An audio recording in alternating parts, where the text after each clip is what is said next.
Oi, eu sou o Zé e hoje eu vou conversar com vocês sobre Salem ou A Hora do Vampiro do Stephen King.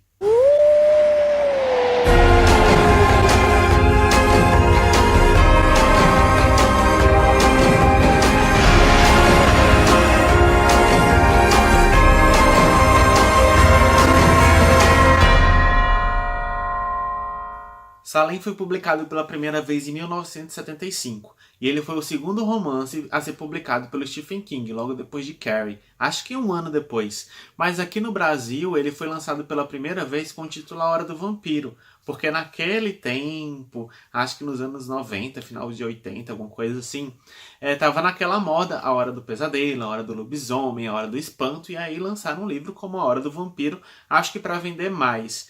Mas isso acabou sendo um spoiler assim gigantesco, porque Salem não é pra você saber logo de início que é uma história sobre vampiros. É pra você ir descobrindo de acordo com a leitura. Mas acho que por ser uma obra lançada há tanto tempo e ser tão comentada pelos fãs de Stephen King, acho que todo mundo hoje em dia tá sabendo que Salem é A Hora do Vampiro, que trata sobre vampiros. E se você gosta da temática vampiresca, se você gostou do Drácula do Bram Stoker, saiba que esse livro é como se fosse uma releitura de Drácula nos tempos atuais, quer dizer, nos tempos da década de 70. Mas ele também traz muita referência à Assombração da Casa da Colina, que é um livro que a gente está comentando muito aqui nesse mês do horror, e também sobre invasores de corpos. Mas esse livro não é apenas uma releitura do Drácula. Claro, a gente está falando de Stephen King, então a gente vai ter aquela fórmula dele de escrita que ele vai mostrar que o terror não está apenas presente nos vampiros do livro, mas principalmente nos habitantes de Jerusalém Slot. Quando a gente pensa nessa cidade, a gente imagina uma cidade do interior, com todas aquelas pessoas pacatas, onde todo mundo conhece todo mundo, sabe, da vida de todo mundo, e isso geralmente, em parte, é verdade. Mas o que Stephen King vai fazer nesse livro é mostrar que até essas pessoas pacatas de uma cidadezinha do interior tem os seus monstros interiores, tem as suas obscuridades, que muita gente às vezes até conhece, mas faz aquele olhar de cego e não repara na vida do outro. Na verdade, isso lembra muito Derry, que é a cidade de It, né? Onde os habitantes percebem várias coisas erradas, várias coisas sombrias acontecendo, mas eles fingem que nada está acontecendo. Então acho que isso é meio que uma crítica do Stephen King para mostrar que as cidades do interior não são tão boazinhas assim, né? E só para mostrar que esses habitantes dessa cidade não são tão santinhos como a gente pode imaginar, logo no início a gente fica sabendo que existe uma casa na colina, a Casa Marston, e essa casa ela foi habitada muitos anos atrás por um mafioso que gostava de fazer rituais satânicos. E dentro dessa casa aconteceu um assassinato muito brutal, e eu acho que um suicídio também. Enfim, muita Casa da Colina, gente. E aí o que acontece? No passado, um garoto chamado Ben, que é o nosso protagonista atualmente, ele foi desafiado pelos amigos a entrar nessa casa, que era dita como uma assombrada, amaldiçoada, você não poderia entrar de forma alguma, e pegar algum objeto para mostrar que ele era, assim, corajoso, que ele conseguia fazer as coisas sem medo. E ele acabou passando por uma experiência sobrenatural que o traumatizou bastante durante toda a vida. Bom, o Ben cresceu, ele cresceu fora de Jerusalém e ele se tornou uma espécie de escritor famoso. Mas ele sempre tinha aquele trauma dessa casa. Eu acho que na vida adulta, ele fica em dúvida se o que aconteceu ali dentro foi real ou se foi algo da imaginação dele. Então ele decide retornar a Jerusalém para tirar essa dúvida. Ele pretende alugar a casa e passar um tempo lá, acho que tanto para escrever um novo livro para ele, quanto também para tirar essa dúvida se acontece mesmo ou não coisas sobrenaturais ali. Mas infelizmente, quando ele chega lá, ou felizmente, a casa já foi alugada por um homem muito misterioso que a gente não vai saber quem é tão cedo no livro. A gente só conhece uma espécie de funcionário dele que faz tudo por esse dono misterioso que a gente não tá vendo logo de início e que ele vai construir uma espécie de loja de produtos antigos na cidade. Vale lembrar que essa mansão, ela, como eu falei, ela fica no topo da cidade, então a impressão que dá para todos esses habitantes é que essa mansão ela é como um farol, ou que ela tá sempre a observar todos os habitantes daquela cidade. E isso é muito sinistro. Então quando o Ben chega nessa cidade, já adulto, ele não é muito bem recebido, porque parece que o pessoal da cidade eles têm um certo preconceito contra forasteiros. Mesmo ele já tendo morado ali quando criança, ele é considerado um forasteiro, ele é mal visto por muitas pessoas, mas ele acaba se envolvendo com uma jovem chamada Susan. E esse romance ele vai se desenrolar por todo o livro, mas assim, Não sei se é a impressão que vocês têm, vocês que leem Stephen King, mas eu nunca acho os romances do Stephen King nos livros muito fortes, não.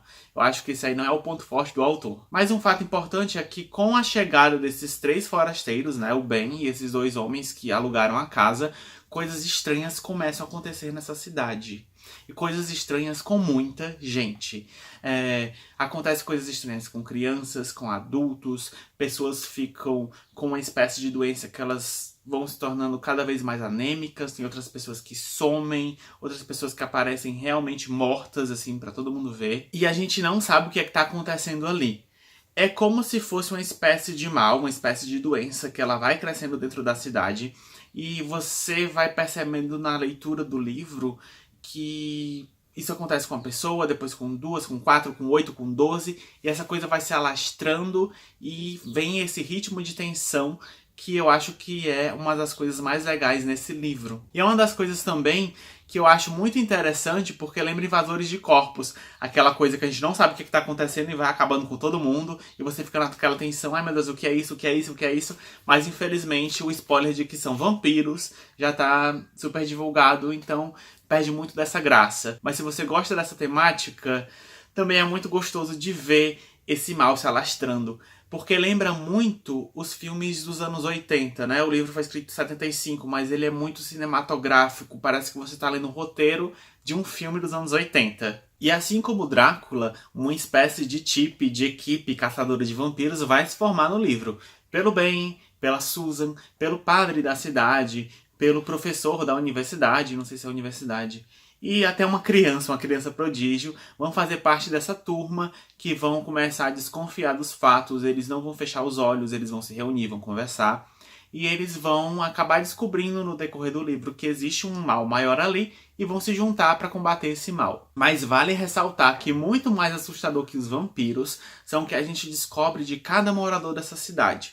Isso porque o Stephen King, ele tem um talento de pegar uma cidade e de te apresentar vários moradores dessa cidade, mesmo que eles não sejam personagens principais, mesmo que sejam secundários, e ele vai desenvolvendo a vida daquela pessoa e você vai conhecendo o que aquela pessoa pensa, o que ela fez, o que ela é capaz de fazer, que muitas vezes são coisas muito cruéis. E toda essa teia que ele faz, que ele acaba construindo uma cidade, é muito encantadora e muito assustadora também.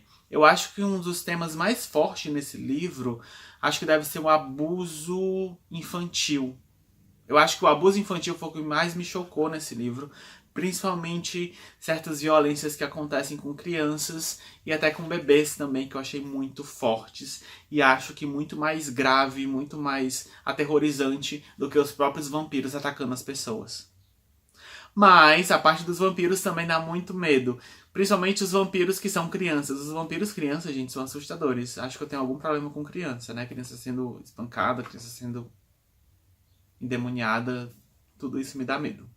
Muito medo. E dentro de todo esse clima, o Stephen King não deixa de dar algumas alfinetadas assim na sociedade, né? Tem essa questão de que as cidades do interior, com toda aquela postura de somos bonzinhos, elas são muito hipócritas. Tem a questão também religiosa nessa luta entre o bem e o mal, né? Que é muito presente nas obras do Stephen King. E também vale salientar que um personagem desse livro, ele tá muito ligado à série A Torre Negra. Vai ter um personagem nesse livro que ele meio que falha na missão dele, e de uma forma que vai ser explicada apenas na série A Torre Negra, ele vai entrar nessa série e ele vai buscar uma redenção pro que ele não conseguiu fazer nesse livro. E ainda falando de A Torre Negra, a gente vai ver que esses monstros, esses vampiros especificamente, né, que existem em Jerusalém, eles são parte do universo também de A Torre Negra e são meio que servos do Rei Rubro. Mas eu não vou me adentrar muito nisso porque fica sendo muito spoilers para vocês. Mas o importante é que vocês saibam que Salem, ele é um dos livros mais importantes para que você leia durante a leitura de A Torre Negra. Não que você não vai entender A Torre Negra, mas se você souber o que acontece em Jerusalém, você vai entender muito melhor a história e vai ficar muito mais uou! E outra coisa também que ele deixa bem claro é que todos os personagens aqui, eles são bem humanos e dignos de falhas. Então a gente vai ver personagens acertando, personagens errando, personagens morrendo porque eles erraram. E isso eu tô falando tanto dos mocinhos, dos vilões, todos os personagens aqui, eles vão cometer atos bons e atos maus, e você vai percebendo que existe mesmo essa dualidade em todos os personagens. Eu acho que a única coisa que me deixa mais assim nas histórias de vampiros é porque os desfechos, eles acabam muito de uma forma simples. Mas isso acontece no Drácula, isso acontece aqui. Mas eu acho que é algo que não dá pra fugir, né? Os vampiros são assim mesmo. A não ser os vampiros que brilham no sol. E vale lembrar também que esse livro tem duas adaptações pra TV. Uma delas é de 1979, que eu acho que é chamada de Os Vampiros de Salem. Algo do tipo. Se você pegar ela condensada, ela vai ter 3 horas. E que tem todos aqueles efeitos da década de 70, uma coisa bem podrona. Mas é muito legal de assistir. Às vezes dá até um arrepiozinho. Eu recomendaria, pelo menos vocês darem uma pesquisada no YouTube e verem algumas cenas. É bem interessante, eu acho que muitas dessas cenas vocês já devem ter visto pela internet em algum momento da vida de vocês. E tem outra adaptação também que é de 2004, que essa eu não assisti. Eu fiquei sabendo há pouco tempo, quando eu tava vendo algumas coisas pra montar o vídeo, mas que eu acho que vou dar uma procurada. Mas eu recomendaria a de 79 mesmo, porque é a mais famosa. Mas então, vocês gostam desse tipo de história? Que parece aqueles filmes dos anos 80? Daquela coisa que parece a teoria da conspiração que vai crescendo e deixando você mais tenso? Ou você gosta de casas mal-assombradas ou de histórias vampirescas? Comenta aqui embaixo, conversa com a gente. Comenta aqui embaixo o que você achou do livro, se você gostou. Não se esqueça também de se inscrever nas nossas redes sociais, de assinar o canal. E até a próxima. Tchau!